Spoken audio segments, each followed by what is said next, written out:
Hi, this is Farhad from Fitastic. I have with me Dr. Howayeck.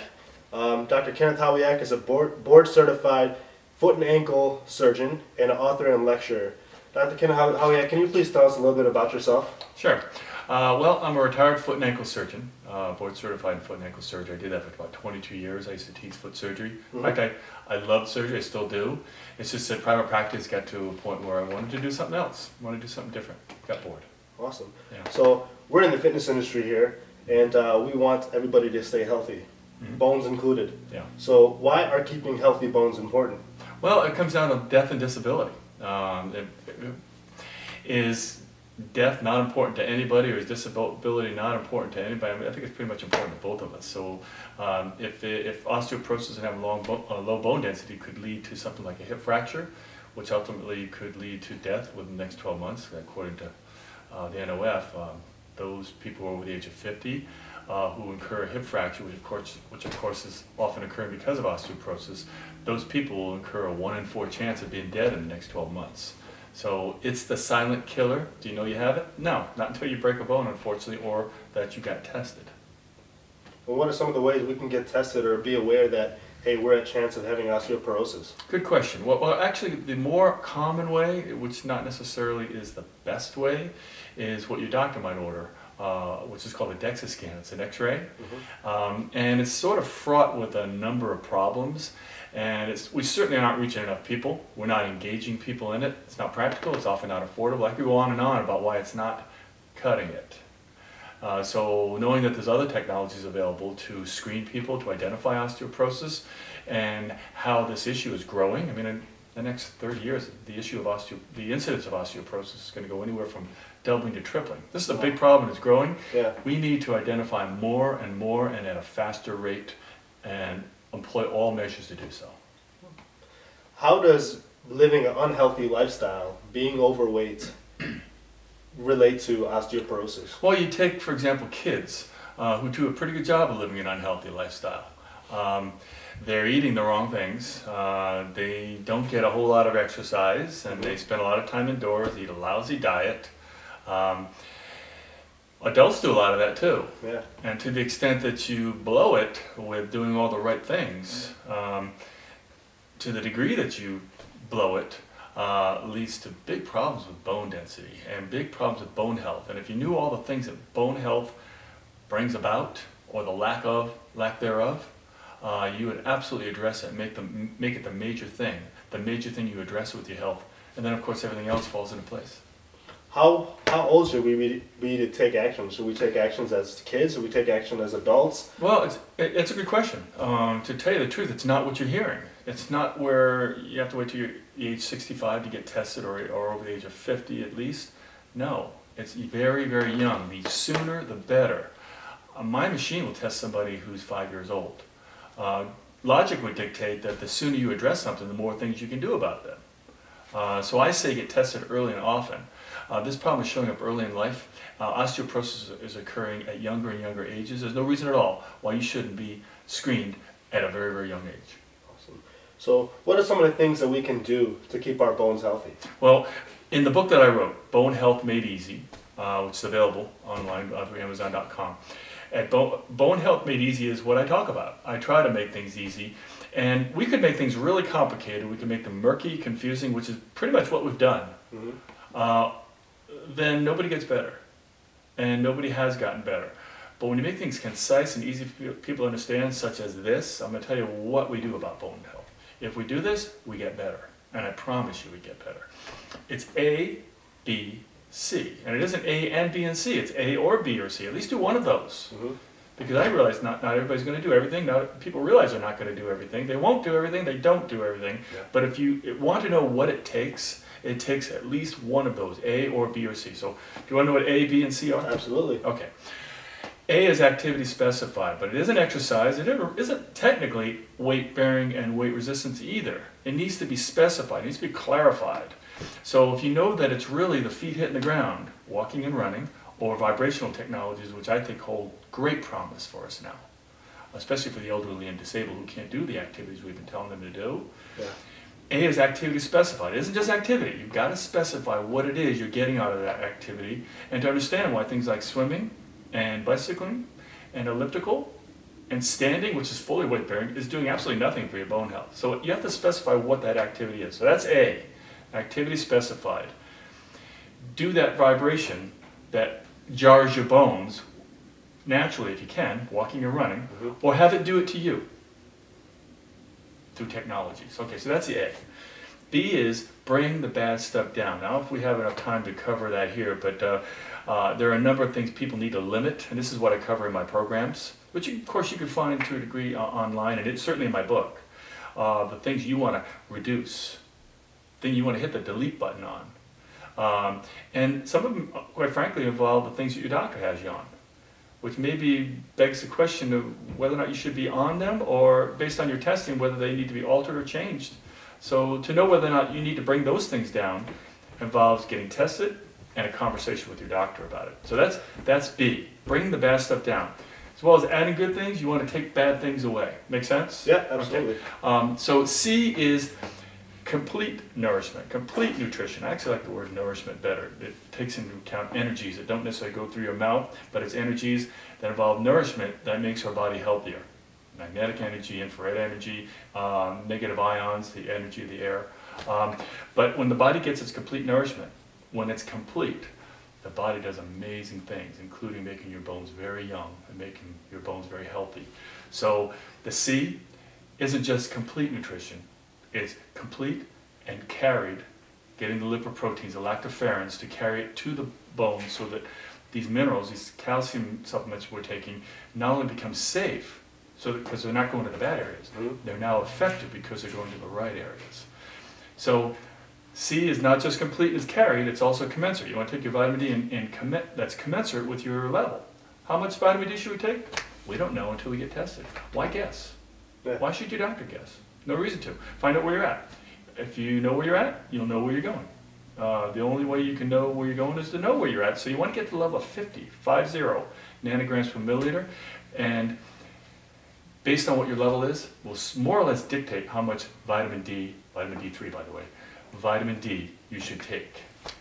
Okay, so it needs to be commensurate with where you're at. Match it up, that's what commensurate means, match it up all as you go along to what your level is. That tells you how much to take.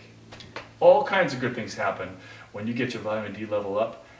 A lot of things happen, and a lot of great things happen to your health when you get yourself to the level of 50. Sounds good. What's this chart we have back here? Sure. Well, these are more or less my colors, and at a glance, maybe somebody might think that I'm into Bob Marley or Jamaica. But I think a lot of people recognize the significance of these colors as they drive their car through an intersection. Yeah.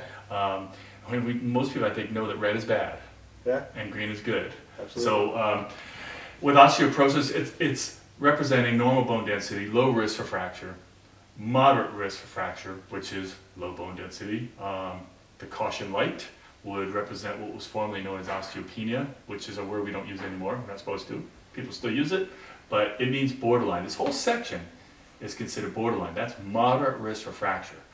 In 2 minutes, I can find out if you're in the green level or yellow. And of course, the osteoporosis, the red area, is not where you want to be. Yeah. Because we know that when we fall, we can break a bone.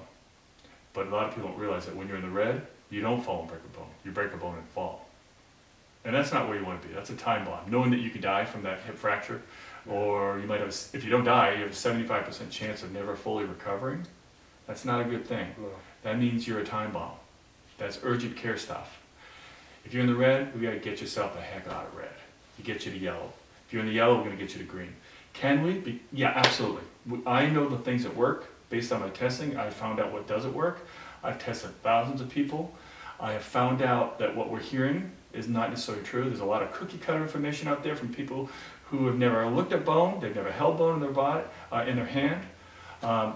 These people don't know what is really working in the testing. They're just rehashing what everybody else is saying. Yeah. So I'll tell people what really genuinely works to get yourself up to here, and up to there. And I tell people, if you've heard from any professional that tells you can't get better, don't listen to them. It's absolutely not true. I've seen people go from high red to low green. So you can certainly jump colors. Very interesting. So I see you got some products here if you want to just go over them real Well, quick. I tested a number of products. I mean, there are a whole bunch of nutritional supplements that I've come across and tested and asked people if it got them better. And believe me, I've gotten a very good feel over the last few years having tested many people as to what seems to work and what doesn't. This is the one combination. It's put out by a company called Nikan. It's the one thing I think that I've seen at this point probably works better than anything else out there. It's because it has those carriers. I mentioned earlier that we need our nutrition carried to where it needs to go. Our blood requires lipoproteins carriers to escort certain minerals like calcium to where they need to go, such as your bone. So these are the carriers. It's like a baton race with baton runners. This first baton runner grabs the baton, the minerals, and escorts it to the next baton runner, who grabs it like this and goes on to the finish line, which is bone, and then the race is completed. Otherwise, the baton stays at the starting mark and never gets to where to go. So the story isn't being told right. This is the way the body operates. Yeah, it makes sense. And yes, we are deficient in minerals. The topsoil in North America, on average, for all the farming areas, has been depleted by 85%. So we're not getting minerals from our food. We know that. A lot of people know that. It's pretty much understood that we need to supplement with calcium and minerals because our body cannot make minerals. We must take it in. We can also make it very safe. So, what isn't being told is that the carriers, the runners themselves that are grabbing that baton and taking it to the finish line, are even more depleted because of toxicity issues and emotional and stress issues, where adults don't have the lactoferrins, the first and the second, that they need in order to get the baton to the finish line, the minerals to the bone. Does that make sense? Absolutely, it makes sense. We're even more deficient in these than we are in these. If you take a combination, it's called the Bone Health Pack. These people have results that I have found to be absolutely extraordinary. Now, how long does it take for you to actually see results off something like Well, this? that's a good question. What I tell people is that if you're in the green, you're good, and you want to stay good. Maintenance means you want to maintain where you're at, and you don't want to maintain bad, you want to maintain good. So if you're in the green, you want to stay there by continuing to take the things you need. You don't stop taking them because there's so many good things that happen to your health, so many anti-aging effects that occur, that you need to keep taking it. But you only need a single dose of each one of these to maintain that. But now if you're in the yellow, you take the most important carrier, which happens to be this one, it's the osteodense one. The most important carrier now needs to be doubled. Now if you're in the red, the most important carrier, again the osteodense, now needs to be tripled. Of these three, I found this to be the most important item of the three. And again, I've tested people to find out that those people who are tripling, doing so because they have to, because they're in the red, get better more reliably, get better faster, so that they start to rise. How long does that take? Well, typically I'll tell people that you will see a statistically significant change in as soon as 6 months. You'll know whether your plan is working or not, whatever that plan is, in as soon as 6 months. So if you're in trouble, and you need to know if your plan is working or not, you should know in as soon as 6 months, as soon as you can know.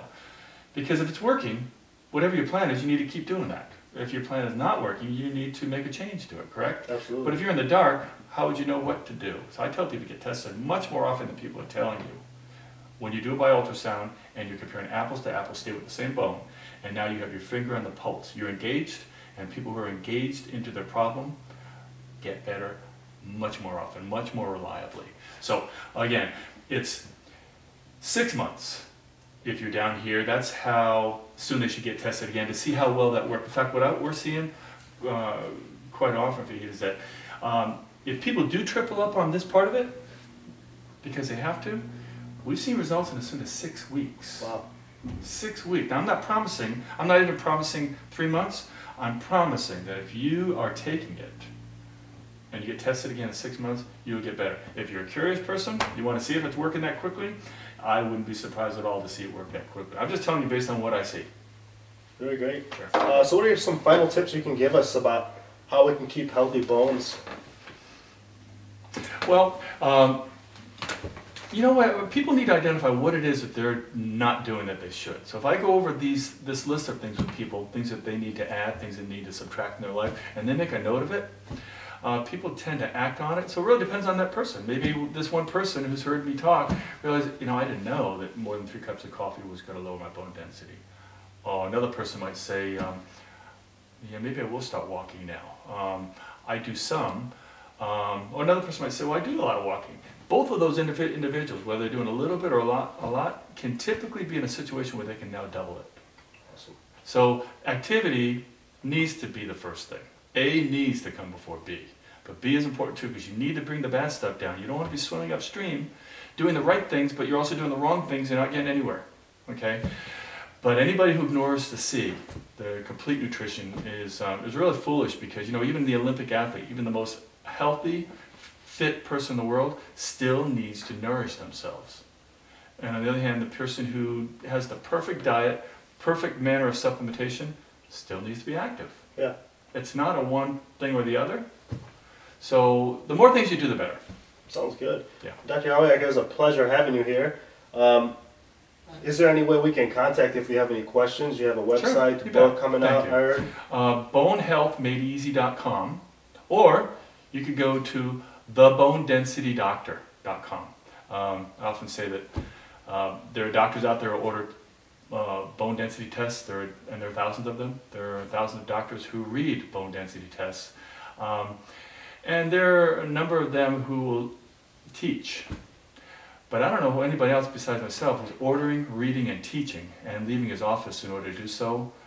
So I'm not afraid to say I'm probably the bone density doctor, and I'm very proud of it. So thebonedensitydoctor.com.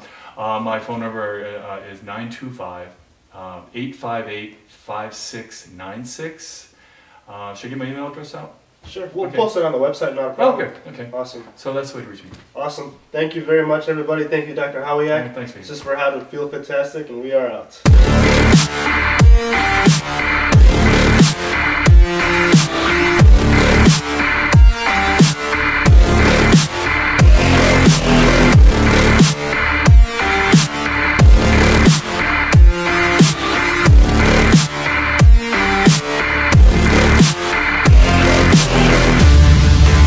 Two sets of 10.